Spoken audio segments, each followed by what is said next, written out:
రైతు డెలిగేషన్లని ఇట్లా ఎట్లా చేస్తారు చూడు. అంకాపూర్ వాళ్ళు బ్రహ్మాండమైన వ్యవసాయం చేస్తారని అది కాస్త ఇప్పుడు రేవంత్ నాకు ఒక సజెషన్, నా రిక్వెస్ట్, ఒక ఆల్ పార్టీ డెలిగేషన్, ఆఫీసర్లు, రైతు నాయకులు, రైతు కూలీలు వీళ్ళందరినీ కూడా అధ్యయనం చేయడానికి కేసీఆర్ ఫామ్ హౌస్కి డెలిగేషన్లు పంపిద్దాం. ఎకరానికి ₹1 ఎట్లా సంపాదిస్తున్నాడు, ఏమేం పంటలు వేస్తున్నాడు, భూసారం ఎట్లా పెంచుతున్నాడు, మార్కెటింగ్ ఎట్లా చేస్తున్నాడు, ఇవన్నీ కూడా దయచేసి రేవంత్కి నాకు మనస్ఫూర్తిగా నేను సజెస్ట్ చేస్తా ఉన్నా.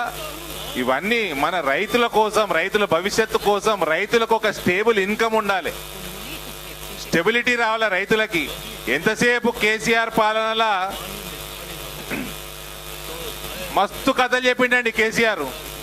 భూసార పరీక్షలు చేస్తా అన్నాడు, కోఆర్డినేట్స్, లాటిట్యూడ్స్ లాంగిట్యూడ్స్ కలిపి కోఆర్డినేట్స్ ఇచ్చి బ్రహ్మాండమైన పంటలు, ఏ పంటలు తెలంగాణలో పండితే మొత్తం ఒక సైంటిఫిక్ అనాలిసిస్ చేసి, అసలు కేసీఆర్ మాటలు మాట్లాడితే కేసీఆర్ దిగిపోయినాక కేసీఆర్ స్పీచ్లు మిస్ అవుతున్నాం మనం చాలా. ఏ మాట కా మాట. కేసీఆర్ నడిపిన రోజులు, ఉద్యమం నడిపిన రోజులు పులి కాస్త పోరగాలు ఏబట్టి పిల్లి తయారైంది. కేసీఆర్ మాట్లాడితే రైతులు కానీ ప్రజలు కానీ అందరూ కూడా నమ్మిండ్రు, 10 ఏళ్ళు గదెనెక్కించిండ్రు. ఇవాళ పిల్లల అవినీతికి కేసీఆర్ బలైపోయిండు, కేసీఆర్ పార్టీ బలైపోయింది. మళ్ళా పార్టీ లేచేది లేదు, పెట్టేది లేదు. ఈ రేవంత్ ముఖ్యమంత్రి అయిండు, ఈయన అయినాక కూడా రైతులని మొత్తం విస్మరించడం జరుగుతున్నది. సంవత్సరం దగ్గరకు వచ్చింది. ఈ కేసీఆర్ ఉన్నప్పుడేమో వరి తప్ప వేరే పంట వేయొద్దు, రైతులందరూ మనకు బానిసలుగా బతకాలి, ప్రభుత్వం కొంటేనే వాళ్ళకు పైసలు రావాలి, కొనుగోలు కేంద్రాల కోసం రైతులు వేచి చూడాలి.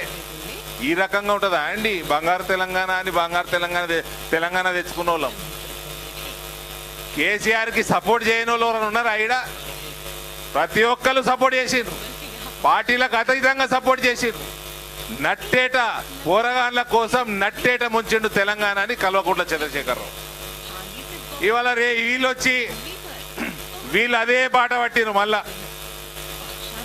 మా దగ్గర నిజామాబాద్ పోతే పాకాల అని ఉమ్మడి నిజామాబాద్ జిల్లాలో ఒక ప్రాంతం ఉంటుంది. ఆడ 24 గంటలు 12 నెలలు సంవత్సరంలో చలి పెడుతుంది. అక్కడ యాపిల్ వండియొచ్చు, కాఫీ వండియొచ్చు, రకరకాల మిరియాలు వండియొచ్చు. ఇవన్నీ ఒక అగ్రికల్చర్ పాలసీ లేకపోయే.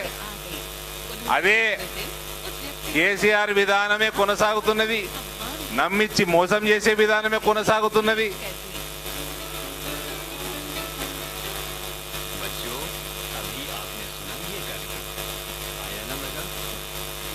ఇక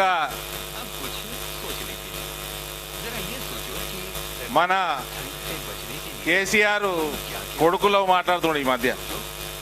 ఆయనకు అల్లం కొమ్ము పసుపు కొమ్ము పక్కకు పెడితే దాన్ని గిచ్చకుండా వాసన చూడకుండా చెప్పమంటే చెప్తే ఆయన రైతు నాయకుడికి మేమందరం ఒప్పుకుంటామండి.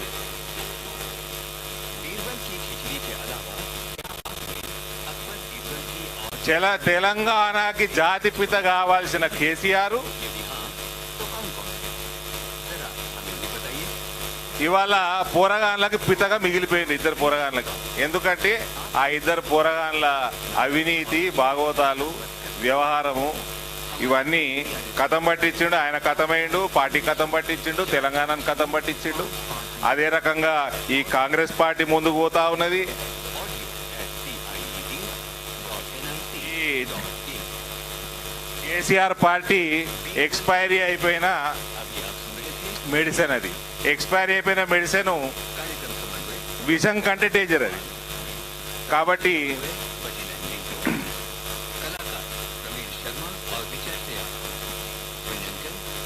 ఆ కేసీఆర్ పార్టీ ఖతమైంది. కేసీఆర్ శకం ఒడిచింది. పులికి 2 పిల్లులు పుట్టినరు. ఆ పిల్లులు అవినీతిలకు ఉరికిపోయినరు, జైల్లో పడుతున్నారు, జైల్లో బయటకు వస్తున్నారు, బెయిల్ మీద ఉంటున్నారు. ఈ రాష్ట్రంలో మనకి రైతు రాజ్యం రావాలంటే మనకు భారతీయ జనతా పార్టీ తప్ప వేరే ఆస్కారం లేదు. కాంగ్రెస్ ప్రభుత్వం